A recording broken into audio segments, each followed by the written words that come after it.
Call the meeting to order. Start with the Pledge of Allegiance, followed by a moment of silence. I pledge allegiance to the flag of the United States of America and to the republic for which it stands, one nation, under God, indivisible, with liberty and justice for all. Please join us in a moment of silence.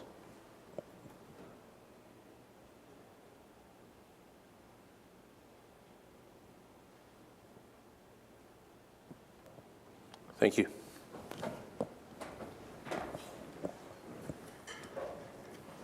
All right. So we have Matthew on the phone and Jeremy cannot call in, right? I think that's what he had said. All right, so item 1, citizen concerns. Anybody to speak to anything that is not on the agenda? Come right on up, state your name.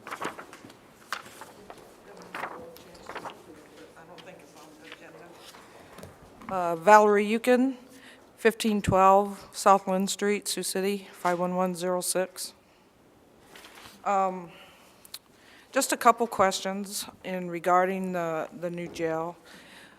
First, has all the ARP money come into the county?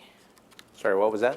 Did all the ARP money Oh, no, not the second round yet. not the second round? And has the amount that's going to be spent on the jail changed? No, that's the same amount since we accepted the contract. The 15,000 or the 15 million? Well, the total cost was what, 51 million and 50.3 was the bond issue 50 price, yeah. and then, I don't remember, Val, what the, the only thing that we've approved so far is the 10 million that was, how do you just standard For the deduction. updates and the increase in costs? Yeah, Okay. yeah. So go ahead, sir. 10 million plus 4.2 million. Yeah, The next 10 million, so that leaves 5.8 million to go out. well, we haven't done that yet, No, but not yet, but that's planned. Okay. Yeah. And that is supposed to be done in 2024, 2023.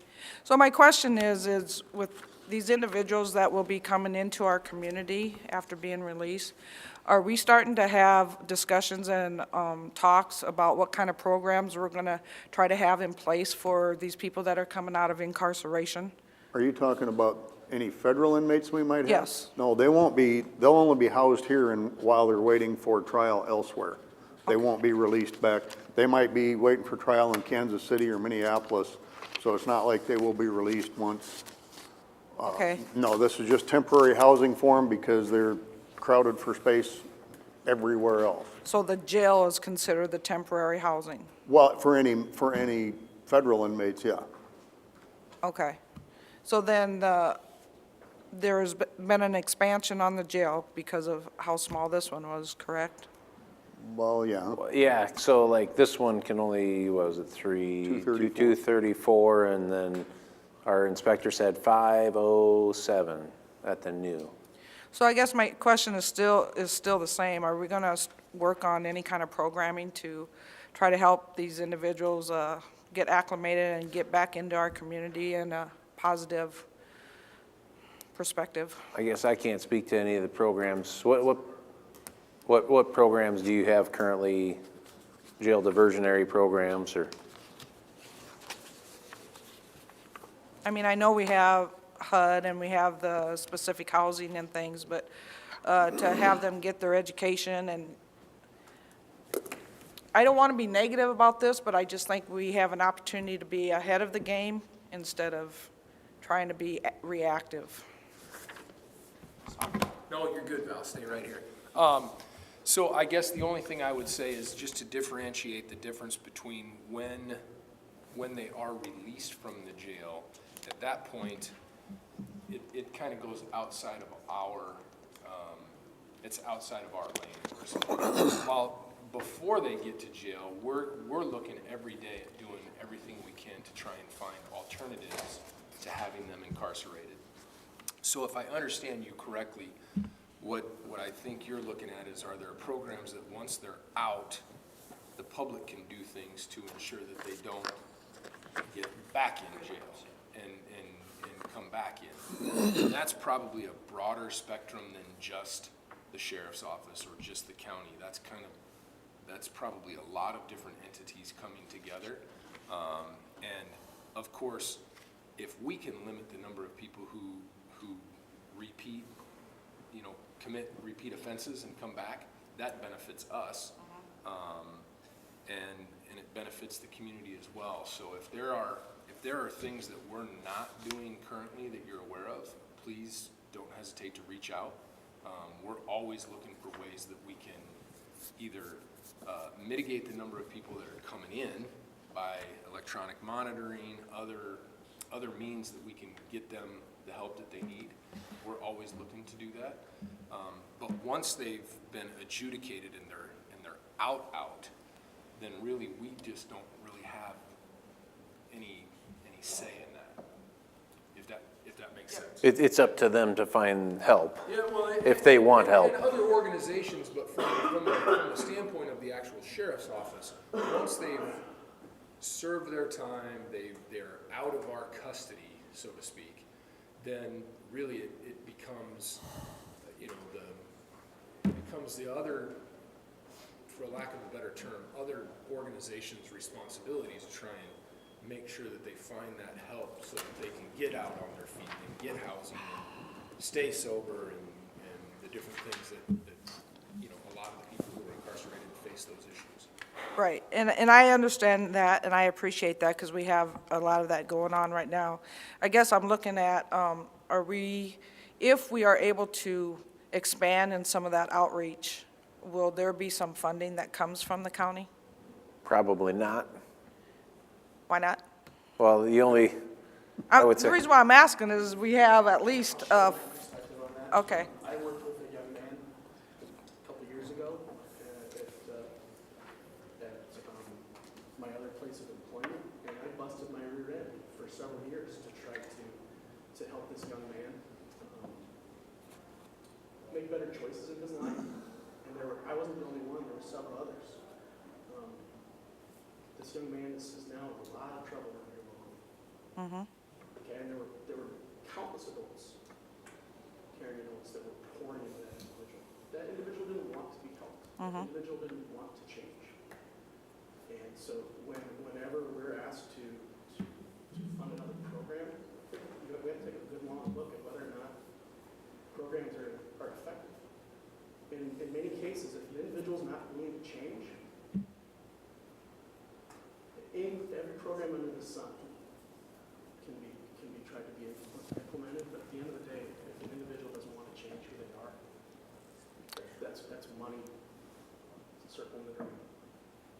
I'm not going to disagree with you in some respect, but there's also many people out there that, for whatever reason, you're right, there are people out there that isn't. But that doesn't mean that we discard them and we don't help the situation for the rest of the community. It's just And not really. And I think that there are some options, and I think, with some additional funding, I think we can help, not everyone, I'm not saying we can help everyone, I understand that, but I will say that there are programs that have helped individuals in our community, and I think we need to take a look at that also.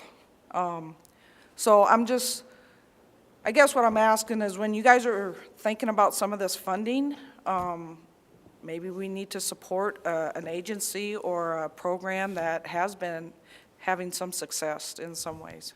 So that's all I have to share, but thank you for listening. No problem. Thanks, Val. Anybody else to be heard on citizen concerns? We're right at our set times. Pretty close, yeah. We got approval of the agenda. I'll move that. Second? Motion by Raddick, second by DeWitt. Any discussion? All those in favor say aye. Aye. Aye. Anyone opposed?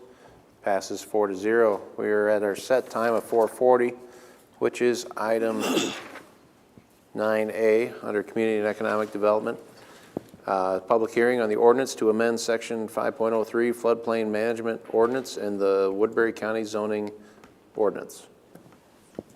Taker Dan. Okay, good afternoon, Supervisors. Dan Priestley with Community and Economic Development. And basically since 2019, we had received a draft version of a potential floodplain development ordinance, which has been vetted by the Iowa Department of Natural Resources. They actually have to approve an ordinance before the county can implement one as part of membership in the National Flood Insurance Program.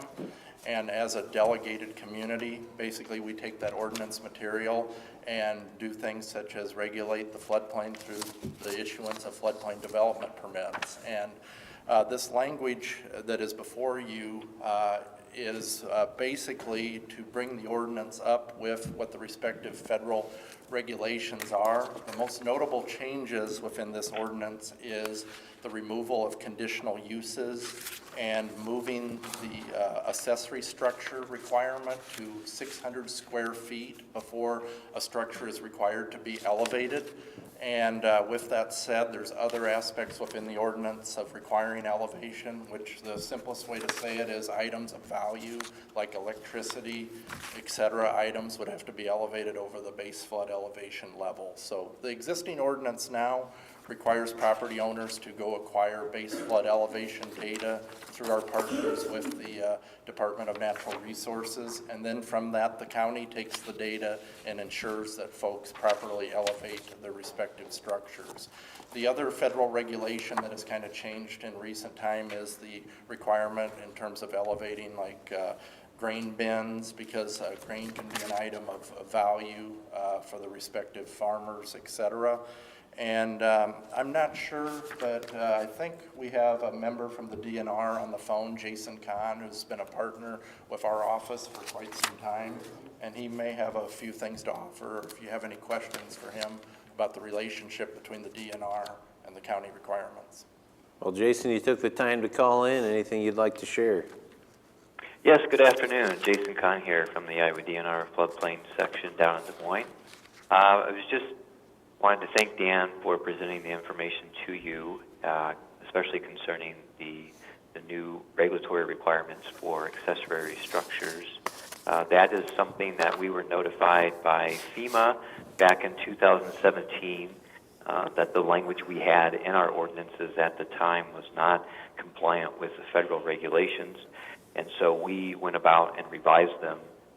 We had many meetings with FEMA regarding the new regulatory requirements concerning accessory structures, and we are requiring communities to update their floodplain management ordinances to incorporate this new requirement.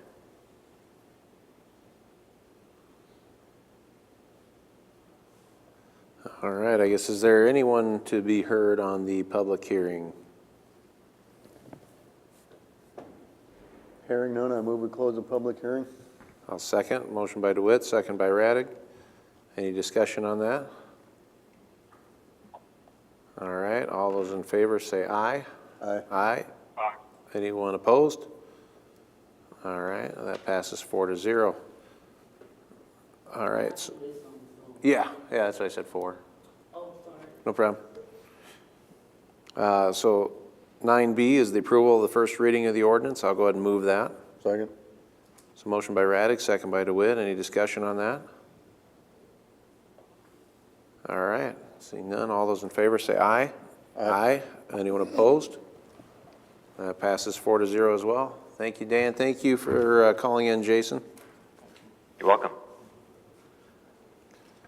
All right, so we are going to move back to the consent agenda here. Items 3 through 7 constitute a consent agenda of routine action items to be considered by one motion. Items pass unanimously unless a separate vote is requested by a board member. Item 3 is approval of the minutes of the March 15th, 2022 meeting. Item 4, approval of claims. Item 5 from Human Resources, approval of memorandum of personnel transactions. Item 6 from Secondary Roads is approve the permit to work in the right-of-way for Browns Lake area homeowners. Item 7 from the auditor is approve an application for 12-month Class B liquor license, beer license, including wine coolers, Class C native wine permit with outdoor service and Sunday sales privileges for Oscar Carl Vineyard, effective 5/1/22. That is the end of the consent agenda. I'll move that if. Second. All right, we got a motion by Radig, second by DeWitt. Any discussion on any of those items? All right, all those in favor say aye. Aye. Aye. Anyone opposed? That one passes 4-0. Moving on to item 8A is receive bids, secondary roads, receive bids for project number CP 2022 and return them to county engineer for review and recommendation.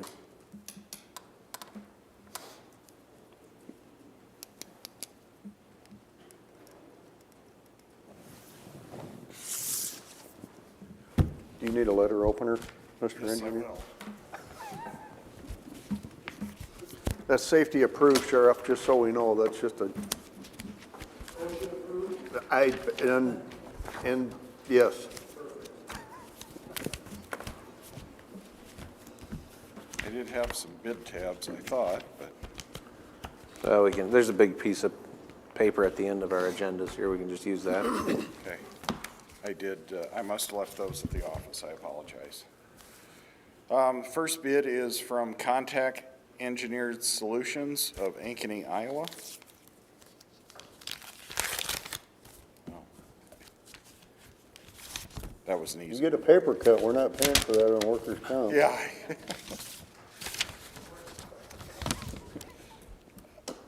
Total bid price, $151,935.60. Again, this is from Contech, C-O-N-T-E-C-H, Engineered Solutions.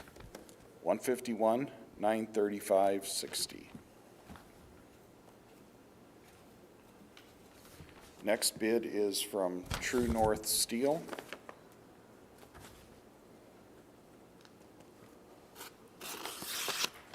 Where were they from? They are out of Huron, South Dakota.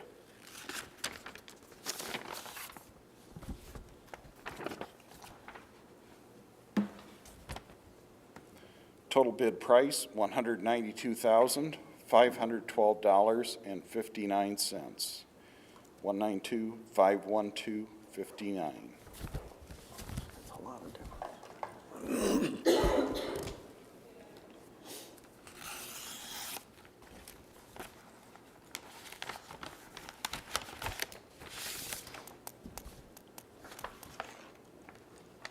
Next is from Northern Iowa Construction Products.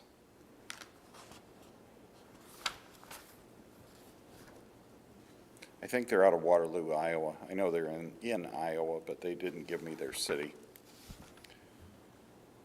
Total bid price, $134,424.91. $134,424.91.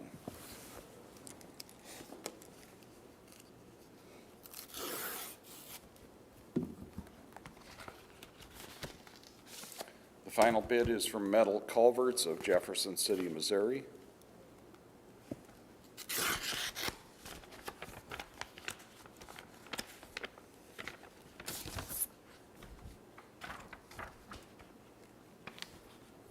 Total bid, $130,758. $130,758. These are delivered prices too, Mark? Yes, these are delivered to our all four of our sheds, to our stockpiled areas. I recommend the board receive the bids. I'll move her. Allow us to review them. Okay. I'll move to receive. I'll second that. So we have a motion by DeWitt, second by Raddick to receive. Any discussion on that? All right, all those in favor say aye. Aye. Aye. Anyone opposed? Passes 4-0. Did you want to award or you want to review? Due to the number of items that are involved here, I'd like to go ahead and review Sure. and make sure there's no mathematical. There's only about 3,300 difference, so. All right, thank you. That flow is fairly tight, so thank you. Yep. Afterwards, Mr. Chairman, I've got a number of permits for you to sign. It would be easier to do it after the board meeting. That sounds great. Yeah, we're almost, you just got the committee meetings and concerns, so. Any committee meetings from either of you two? No? Okay, and I don't think I had any, just checking my calendar. SEDC, just general business and SEDC. They put me on there. They approved me, so you don't have to go anymore. Are they back to meeting in person yet? Yeah, it was first in-person meeting, and I lucked out. I won the free meal. You would. I know. So then, citizen concern round 2. All right, and board concerns, obviously we have a couple to bring up. Well, go ahead. The only thing I got was excuse me, an email from Matt Oman via the SHIP office or SHIP organization. They have boost office space on floor number 4 of Prosper Hoyt, and they're going for grants to extend past the June 30 of this year. So they're curious to know if they can continue to use those offices on 4th floor of Prosper Hoyt. I said, as far as I know, I didn't see any change or reason to change, and if they get approved for the grants, I think we can go ahead and safely redo those. We probably have to have that on the agenda, though. I would imagine, so I'll contact him again and have him do what he needs to do. Joshua, do we have that lease? Who would have that? Is that just in the auditor's office? I know you had Trying to worked on it. think when it was that we did that. It was probably 3 years ago, and I think we did about a 3-year lease, depending on their funding. Right. Well, it would make sense. It would coincide with the funding, but yeah.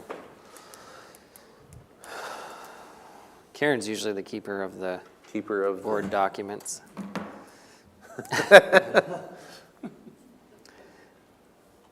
I'm sure I have a draft copy of it, so it shouldn't be a big deal to get a revised version for the next iteration. All right, and then, did you have anything else there, Rocky? I do not know.